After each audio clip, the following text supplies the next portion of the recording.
La microtie et l'atrésie sont des malformations qui se déroulent au cours de la grossesse. La microtie est une malformation du pavillon de l'oreille qui peut aller de pas de pavillon de l'oreille du tout jusqu'à une oreille formée mais très petite. Et l'atrésie est une fermeture complète du canal auditif. La première conséquence, c'est que les enfants sont sourds. C'est une malformation tellement rare que même le corps médical est très peu formé dessus. De nos jours, on peut recréer un canal auditif, un tympan et un pavillon d'oreille, notamment aux États-Unis par les pionniers de la technique. L'association Salomé et l'oreille d'un ange a pour but de faire connaître la microtie et l'atrésie parce que même au niveau des médecins, ils ne savent pas ce que c'est. L'association est également là pour soutenir financièrement les familles avec des enfants qui ont besoin de ce genre d'opération.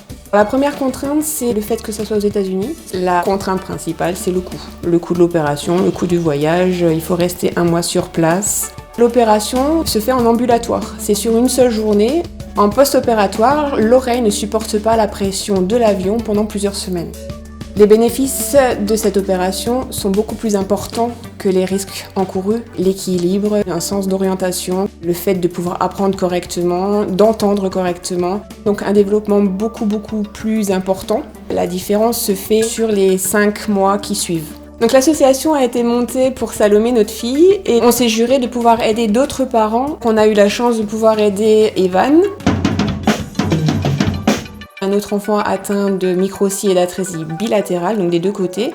Le gain au niveau de l'ouïe en post-opératoire peut aller jusqu'à 100% au bout de 5 mois.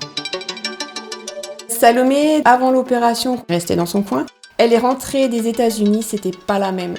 Après lui avoir enlevé le bouchon pansement, Salomé a dit à son père « Papa, arrête de crier », alors que lui parlait tout à fait normalement. C'est tout bonheur, aussi bien pour le sien que pour ceux des autres. Entendre, c'est avoir un développement intellectuel et social aussi. Donc l'ensemble de notre action se résume en une seule phrase qui est aussi notre slogan, c'est « Aidez-les à entendre comme nous tous ».